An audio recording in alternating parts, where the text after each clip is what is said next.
Hai, halo Kak, berjumpa lagi dengan saya Info Baby ya. Jangan lupa like, komen, dan subscribe ya Kak, untuk membantu channel ini lebih berkembang lagi.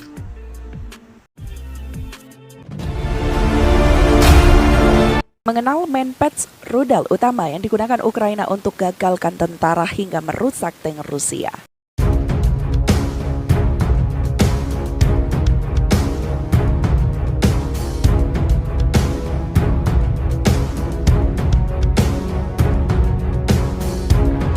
Sejak Rusia menginvasi pada 24 Februari 2022 lalu, Ukraina tak main-main mempertahankan negaranya. Kabar beredar bahwa Ukraina berhasil melumpuhkan beberapa senjata canggih milik Rusia. Ketika invasi Rusia pada Ukraina berlanjut, tampaknya rudal yang ditembakkan dari bau terbukti sangat efektif bagi pasukan Ukraina untuk menghambat kemajuan pesat pasukan Rusia. Sistem pertahanan udara portable atau manpads memainkan peran penting dalam mencegah pasukan Rusia mendapatkan supremasi udara dan melibas jalan mereka ke kota-kota besar Ukraina. Senjata anti-armor infanteri baik yang dipandu maupun tidak juga terbukti sama bergunanya bagi pasukan Ukraina yang melawan musuh yang sangat mekanis di darat. Meskipun pertanyaannya telah diajukan tentang angkatan udara Rusia yang tidak menonjolkan diri dalam beberapa hari pertama perang, Moskow telah menggunakan serangan udara saat tentara mereka maju menuju Kiev. Namun, penggunaan manpads di Ukraina tampaknya menjadi tantangan besar bagi misi ini. Dilansir dari Eurasia Times, Ukraina dilaporkan telah menimbulkan korban besar pada pasukan Rusia menangkap 750 peralatan militer modern. Sejak dimulainya perang sekitar 2 minggu lalu, Rusia tampaknya telah kehilangan lebih dari 260 tank dan sekitar 1.000 kendaraan personil lapis baja menurut militer Ukraina. Tapi angka-angka ini tidak dapat diverifikasi secara independen. Manpads mengacu pada jenis senjata yang dirancang untuk mempertahankan unit darat dari serangan udara. Ada 4 bagian untuk manpads. Rudal terdiri dari motor roket yang dipandu menuju target oleh sistem pemandu elektronik. Sebuah hulu ledak di ujung rudal meledak saat mendekati target, menjatuhkan pesawat.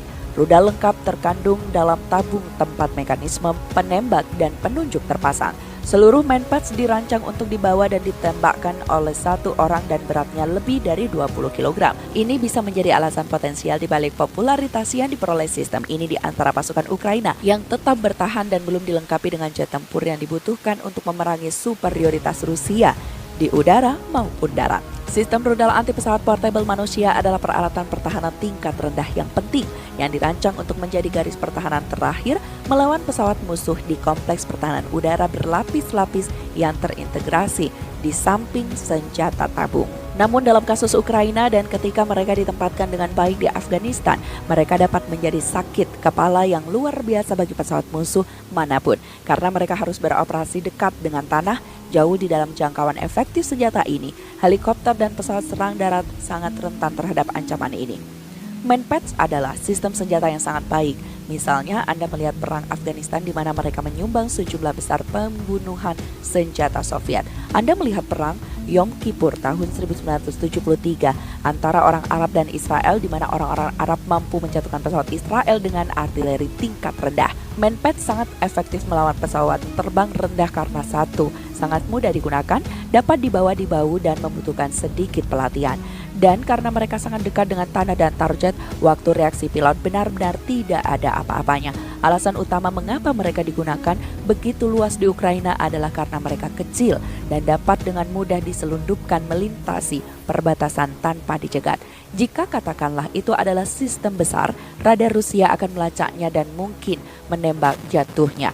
Juga rudal bahu ini tidak dapat dikaitkan dengan tank besar atau jet tempur, kata Abhijit Iyer Mitra, seorang rekan senior di Institut Studi Perdamaian dan Konflik atau IPCS, kepada The Eurasia Times. Angkatan Udara Rusia sejak ini memainkan peran yang lebih kecil dari yang diharapkan di Ukraina. Superioritas udara harus dibangun secepat mungkin dalam pertempuran kontemporer. Oleh karena itu, banyak pengamat militer terkejut dengan keengganan Rusia untuk menggunakan kekuatan udara superiornya di Ukraina. Keputusan untuk menjauhkan pesawat tempur canggih telah dikaitkan dengan sistem pertahanan udara Ukraina yang masih berfungsi. Namun Menpets dengan militer Ukraina berguna melawan penyebaran terbatas pesawat Rusia di Ukraina. Menpets sebagian besar harus disalahkan dan atas jatuhnya pesawat Rusia di Ukraina seperti yang terjadi di Afghanistan lebih dari 40 tahun yang lalu. Situs web Orik dianggap sebagai bagian besar pengamat sebagai sumber yang memiliki reputasi baik, mencantumkan jumlah pesawat Rusia yang ditembak jatuh atau hilang sejauh ini dalam konflik di 24 pada hari ke-12 setelah invasi ke Ukraina dimulai. Sebuah akun Twitter dengan nama pelacak senjata Ukraina telah memposting beberapa video yang menunjukkan Menpets Ukraina menyerang pesawat dan helikopter Rusia. Beberapa akun Twitter lainnya juga mengisyaratkan Menpets menghancurkan pesawat lawan.